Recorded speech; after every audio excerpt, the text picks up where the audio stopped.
जो note reserve bank में छपते हैं उनका बकायदा एक सीरियल नंबर होता है। उसे हम तंत्र मंत्र, जादू टोना, फूक झाड़, तमाम प्रकार की चीजों से कैसे उस नोट को जो है बना सकते हैं। तंत्र मंत्र के द्वारा 5 लाख रुपए का 2.5 करोड़ रुपए करके देने की बातें कही गई। तंत्र मंत्र, जादू टोना या फूक झाड़, क्या वाकई में इन तरीकों से पैसे जो है वो डबल हो सकते हैं? 4 बजे सात आदमी रही कभी मोर करा दिन वो आदमी वाला पिंबो नहीं कर रही। लेकिन उसके बाद जिस उम्मीद से वो अंदर तो गए थे, लेकिन उस कमरे से निकली तो केवल और केवल 3 लोगों की शव। ऐसा तंत्र मंत्र वाला जो ट्रिपल मर्डर का कांड जो है पहली बार देख रहे हैं। लोग क्यों अपने विवेक से काम नहीं लेते और ऐसे बाबाओं के और ऐसे बैगाओं के चक्कर में पड़ करके अपनी जान गंवा देते हैं।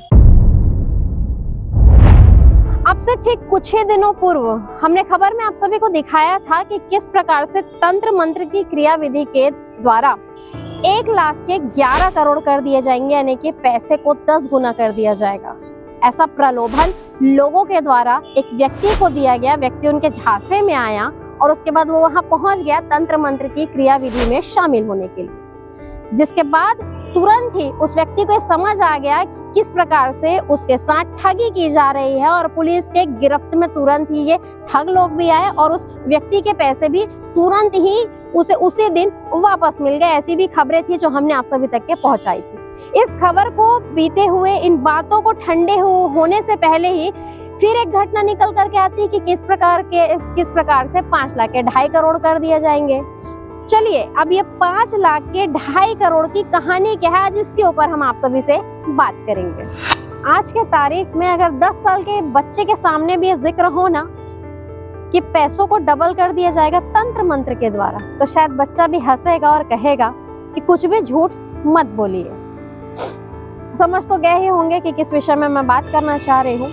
दरअसल जिस प्रकार से छत्तीसगढ़ के कोरबा जिले से ट्रिपल मर्डर केस का सनसनीखेज मामला सामने आया, इसमें देखा गया कि किस प्रकार से तंत्र मंत्र के द्वारा 5 लाख रुपए का 2.5 करोड़ रुपए करके देने की बातें कही गई और इस बातों में जो है 3 लोग आ जाते हैं, विश्वास कर लेते हैं। आज के इस आधुनिक युग में भी विश्वास कर लेते हैं कि कैसे पैसे को 50 गुना कर दिया जाएगा और उसके बाद इस विश्वास के साथ ये 3 लोग जाते हैं कोरबा जिले के उस फार्म हाउस के एक कमरे के अंदर कि अब ये पैसा जो है 50 गुना बढ़ जाएगा, हम 5 लाख देंगे और इसके 50 गुना बढ़े हुए रकम यानी कि जो 2.5 करोड़ रुपए आएंगे, इसे आपस में जितने भी लोग वहां पर मौजूद है उनके द्वारा बांट लिए जाएंगे। लेकिन उसके बाद जिस उम्मीद से वो अंदर तो गए थे, लेकिन उस कमरे से निकली तो केवल और केवल 3 लोगों की शव। 10 दिसंबर 2025 गुरुवार के दिन शाम 4 बजे के आसपास लगभग काफी सारे लोग बाइक और कार में सवार होकर कोरबा के काफी चर्चित नामी व्यक्ति अशरफ मेमन इसके फार्म हाउस के बाहर पहुंचते हैं। वहां गार्ड से कहा जाता है कि जो है गेट खोल दिया जाए, उन्हें अंदर जाना है। इस पूरे विषय में गार्ड ने क्या कुछ कहा है वो आपको सुनाएंगे, लेकिन उससे पहले मैं आपको बता दूं कि किस प्रकार बाइक और कार में जो है सवार होकर काफी सारे लोग फार्म हाउस के बाहर पहुंचते हैं। उसके बाद काफी सारे लोग अंदर जाते हैं और अंदर जाने के बाद में कहा जाता है कि अब तंत्र क्रिया जो है वो उसकी शुरुआत की जाएगी। जो काफी चर्चित नाम है अशरफ मेमन, उसके जो 2 पुत्र है, पुत्र भी साथ में गए हुए होते हैं अशरफ मेमन के। वहीं क्योंकि इस पूरे ट्रिपल मर्डर केस में पहला नाम है अशरफ मेमन, दूसरा नाम है नीतीश राठौर और तीसरा नाम है सुरेश साहू। जब ये 3 लोग जिनकी हत्या कर दी गई है, ये और इनके साथ जितने लोग मौजूद होते, खास करके जो तांत्रिक बिलासपुर से आया था, उसके बारे में भी ऐसी बातें पता चल रही है कि आशीष कुमार दास इस तांत्रिक का नाम था, जिसकी उम्र बहुत ज्यादा नहीं है, महज 24 वर्ष का ये तांत्रिक था। तांत्रिक के साथ और 3 लोग बिलासपुर से उसी दिन आए थे जिस दिन ये सारी घटनाक्रम हुई है। 6-7-8 लोग अंदर जाते हैं और जाने के बाद में एक कमरे को जो है इनके द्वारा चुना जाता है और कहा जाता है कि तंत्र मंत्र की क्रिया इसी कमरे के अंदर संपन्न की जाएगी। कुछ लोग कमरे के बाहर रुक जाते हैं, तांत्रिक जो है वो कमरे के अंदर बैठ जाता है और वो कहता है कि एक एक करके तीनों को बुलाया जाएगा और उसके बाद पैसे को डबल, ट्रिपल या 50 गुना कर दिया जाएगा।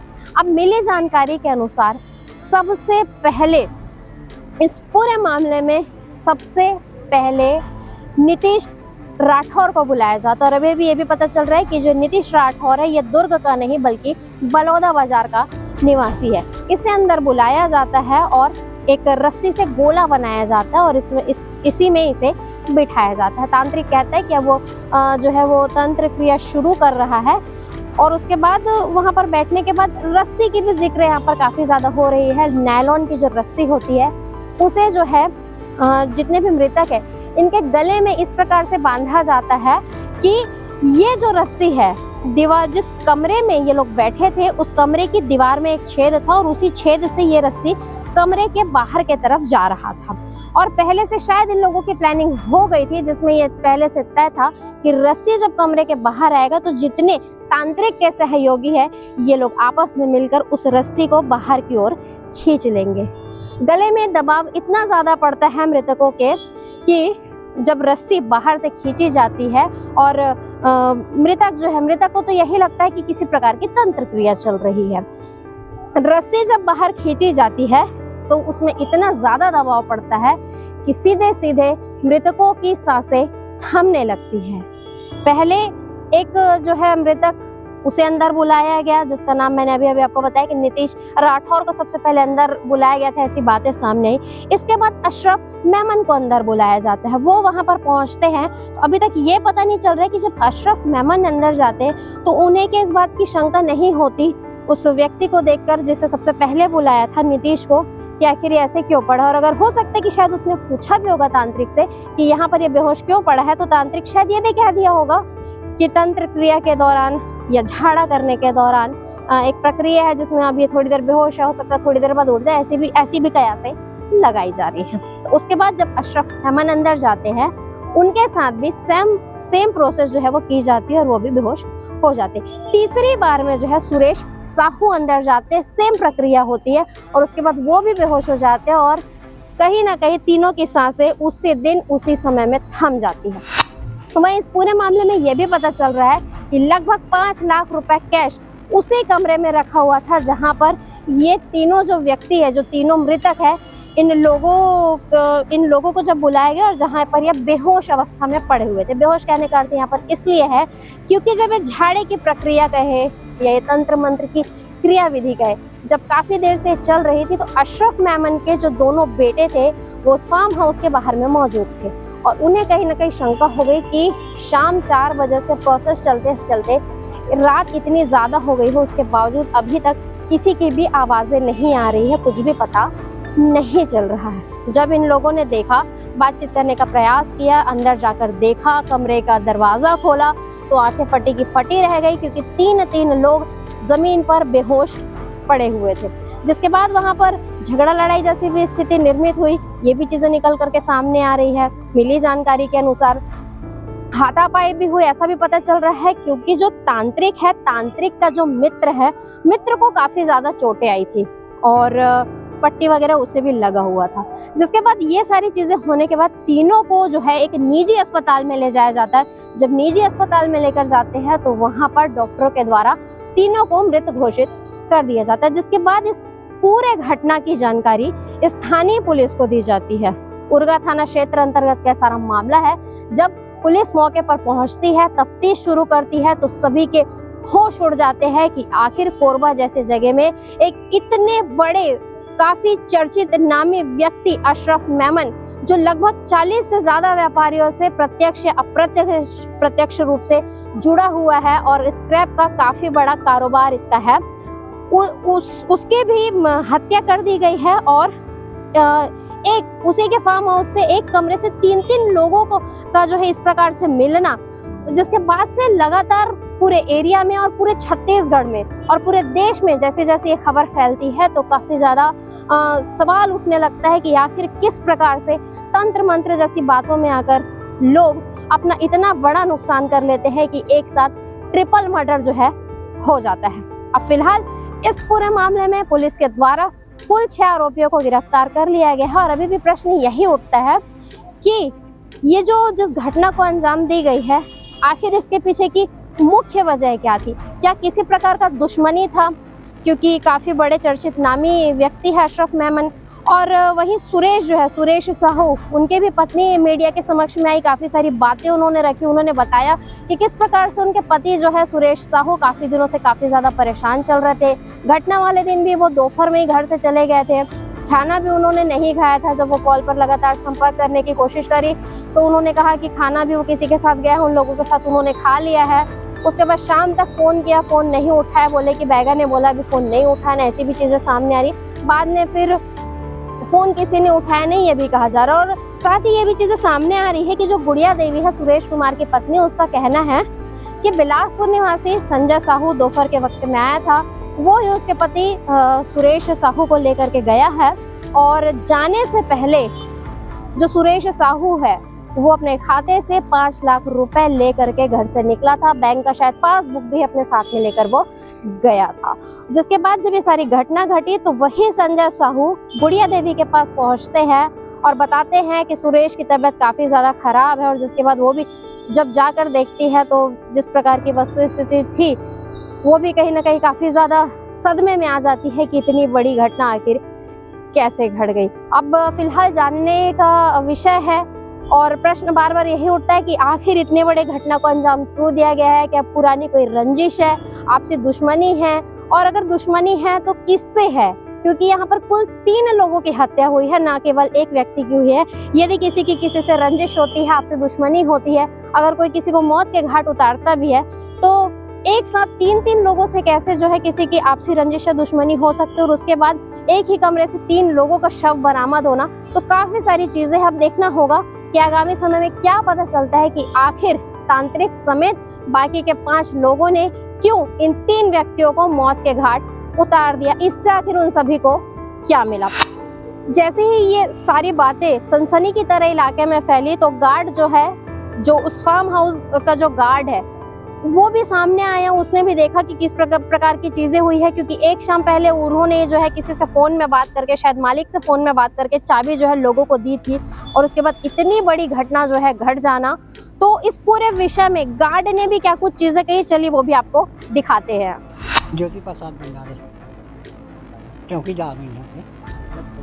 घटना के समय मैं घटना नहीं जाना था। उमन 4 बजे 7-8 आदमी रही, चाबी मोड़ करा लीन तो वो आदमी वाला किनबो नहीं कर रहे हैं। तो मैं अपन सेठ ला फोन करें, सेठ ला फोन कर, सेठ से बात हुई, वो भी सेठ है कि दे दो चाबी, चाबी दें तो हम बात कहते हैं जा घर। 1.5 घंटा बाद आबे फिर आए तो लड़का ही करा खड़े रही थी, चाचा कहा थे यहाँ हम फोन कर तो आबे चाबी ले, फोन एक नहीं करें तो आबे नहीं करें, बिहना आए। हाँ चाबी लेके चल दे रहे हैं, मैं बिहना आए, कछु नहीं देखे, मैं कछु देखे तो नहीं हूँ नहीं। तेमन आ रही नहीं, वो का पेट्रोलिंग गाड़ी आ रही से ना, पेट्रोलिंग गाड़ी में एमन रही नहीं करा। ई मन तिल जात रही नहीं, मैं बिहना आत रही होती 4 बजे 4:30 बजे। ई मन मोला बते हाँ मैं तो डरा गए, हाँ कांडला सुन के मैं डरा गए तो हम वो कर फिर गए घर फिर तो घर में बताएं इसलिए इतने हो थी। हाँ फिर आए 2 साल हो मैं वही अशरफ ला जानता हूँ। वही जब इस पूरे मामले में उस जगह पर पुलिस के द्वारा पंचनामा किया जा रहा था तो जो प्रत्यक्षदर्शी थे उस वक्त वहां पर मौजूद, उन्होंने क्या कुछ कहा, चलिए वो भी आपको दिखाते हैं। मेरा नाम खिलाउन सिमर खान। अशरफ मेमन जी कब से यहाँ पर प्रमोट करा? 3-4 साल लगभग, 4-5 साल लगभग। क्या काम तो वो कुछ गाड़ियाँ तो दिखती थी यहाँ, गाड़ी वाली रहता था ऐसा टाइप का है, बंदा तो जाके तो देखे नहीं हम लोग। अच्छा, आपको किनके माध्यम से सूचना मिली और क्या सूचना मिली? हमको सूचना तो उर्गा थाना के माध्यम से मिला सूचना कि यहाँ बड़ा कांड हो गया है करके। तो टीआई साहब फ़ोन किए थे, तो अब हम लोग आके देखे यहाँ 2 बजे रात को सरपंच के साथ में, तो पेट्रोल गाड़ी आई हुई थी यहाँ पे और उसके बाद उनसे मुलाकात हुआ। क्राइम सीन पे अभी जाके देखे हम लोग, तो वहाँ गए तो वही क्या बोलते हैं, नींबू मिला, रस्सी मिला, गीला नायलॉन का रस्सी है और अगरबत्ती और कुछ उनकी जो मृत हुए उनके चप्पल वप्पल सब छूटा हुआ है। मतलब तंत्र मंत्र की गतिविधियाँ हाँ, देखने को लग रहा है उसी क्षेत्र में ये मामला बड़ा चाल। हाँ, लग रहा है ऐसा तंत्र मंत्र वाला जो टिकल मदर का कांड जो है पहली बार देख रहे हैं हम लोग। चूंकि सभी को इंतजार था कि इस पूरे मामले में कब प्रेस ब्रीफिंग होगी और सारी चीजें निकल करके बाहर आएंगी, तो कोरबा पुलिस के द्वारा प्रेस ब्रीफिंग कर दी गई है और क्या कुछ चीजें प्रेस ब्रीफिंग में पुलिस के द्वारा कही गई है, तो चलिए वो भी आपको दिखाते हैं। देखिए, ये दिनांक 10/12/25 का मामला है, थाना उर्गा ग्राम कोगी क्षेत्र का है। प्रारंभिक रूप से जानकारी प्राप्त हुई थी अशरफ का ये फार्म हाउस था जहाँ पर ये घटना घटित हुई थी। 3 व्यक्तियों की मृत्यु हुई वहां पर, सुरेश साहू, अशरफ और नीतीश रात्रे। सुरेश और अशरफ कोरबा के ही थे और नीतीश रात्रे बलौदा बिहार के थे। जो प्रारंभिक रूप से जानकारी प्राप्त हुई, इसमें इनके द्वारा जो तंत्र विधि के माध्यम से पैसा इकट्ठा करने का या पैसा प्राप्त करने की कोशिश किया जा रहा था, तो इनकी मृत्यु हुई। 5 लाख इन्होंने मौका पर रखा भी था। 5 लाख का इनको जो झांसा दिया गया या लालच दिया गया, 5 लाख का 50 गुना करने की बात कही गई थी और इनके द्वारा तांत्रिक विधियां अपनाई गई थी, करने का प्रयास किया गया था। और इसमें बिलासपुर से 4 लोग आए थे, आशीष दास, राजेंद्र कुमार जोशी, केशव सूर्यवंशी, अश्वनी कुर्रे।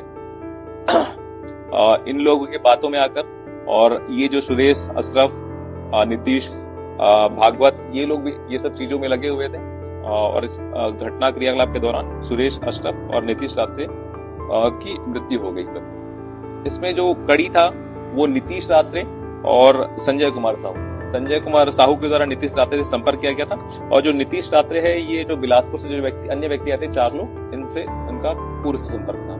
ये शाम करीब 4 साढ़े 4 बजे से प्रक्रिया चली है और करीब वहां घटनास्थल से निकलते करीब 9:30-10 ये टाइम जो बात आ रही है। कल हॉस्पिटल जब इनको लाया गया तब तक इनकी मृत्यु हो चुकी थी। लालच था और गलत जो अंधविश्वास की बातों को इन्होंने ध्यान में रखकर आगे बढ़ा और लालच वाली जो बात है, इसी के आधार पर ये जो घटना घटित हुई है। अभी जो जानकारी है उसके हिसाब से उनके द्वारा ये प्रक्रिया अपनाई गई थी, ये बात।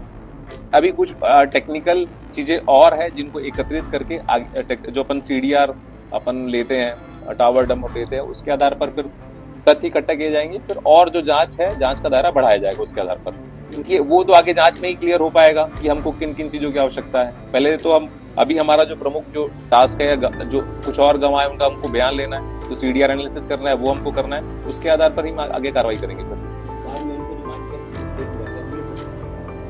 हर प्रकार का संभावनाएं है। हमने अभी बोला कि जांच का दायरा अभी भी खुला हुआ है, हम सभी पहलुओं का हम जांच करेंगे। जो शिकायत होगा उसका विधिवत जांच किया जाएगा। मर्ग इंटीमेशन पर सर कायमी की गई है। अपना शॉर्ट PM रिपोर्ट मिला था, फिर FIR दर्ज किया गया है। एक तो हत्या की है 103(1) और 61(2), 3-5 है BNS की, ये सब धाराएं लगी। मर्डर का है, अपना क्रिमिनल कॉन्स्पिरेसी, आपराधिक षड्यंत्र का है और ये जो सभी शामिल थे उसको लेकर जी। तंत्र मंत्र, जादू टोना या फूक झाड़, क्या वाकई में इन तरीकों से पैसे जो है वो डबल हो सकते हैं? क्यों आप लोग अपने विवेक से काम नहीं ले पाते? हम और आप जैसे लोग क्यों अपने विवेक से काम नहीं ले पाते और लोगों के बातों में आकर उन पर भरोसा कर लेते हैं कि तंत्र मंत्र, झाड़ फूक और जादू टोना से पैसे जो है वो डबल हो जाएंगे? भौतिक दुनिया में हम सभी जी रहे हैं। आप खुद ही सोचिए, जो नोट रिजर्व बैंक में छपते हैं उनका बकायदा एक सीरियल नंबर होता है। उससे हम तंत्र मंत्र, जादू टोना, फूक झाड़, तमाम प्रकार की चीजों से कैसे उस नोट को जो है बना सकते हैं और आप सभी तक के पहुंचा के रातों रात किसी को करोड़पति या लखपति बना सकते हैं। क्या ऐसा वाकई में संभव है?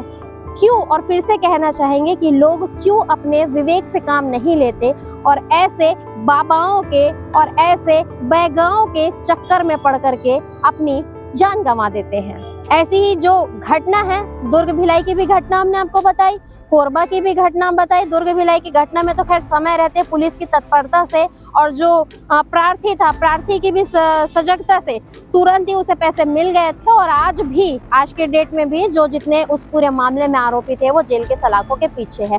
कोरबा ट्रिपल मर्डर केस में भी जितने भी आरोपी है फिलहाल सलाखों के पीछे है। लेकिन अब इस पूरे विषय में फिर से प्रश्न उठता है कि तंत्र मंत्र से या झाड़ फूक से या जादू टोना से क्या वाकई में पैसे 10 गुना, 5 गुना, 20 गुना, 50 गुना, 100 गुना हो सकता है? क्या कहना चाहेंगे आप सभी कमेंट सेक्शन में जाकर कमेंट करके खुद ही बताइए। बने रहिए N24 न्यूज़ खबरों की दुनिया के संग। चैनल को हमारा सब्सक्राइब कर ले ताकि इसी प्रकार की नई अपडेट हम आप सभी तक के पहुंचा सके, क्योंकि जब आप एक सब्सक्राइब करते हैं तो हमें काफी ज्यादा प्रोत्साहन मिलता है। बने रहिए N24 न्यूज़ खबरों की दुनिया के साथ। धन्यवाद।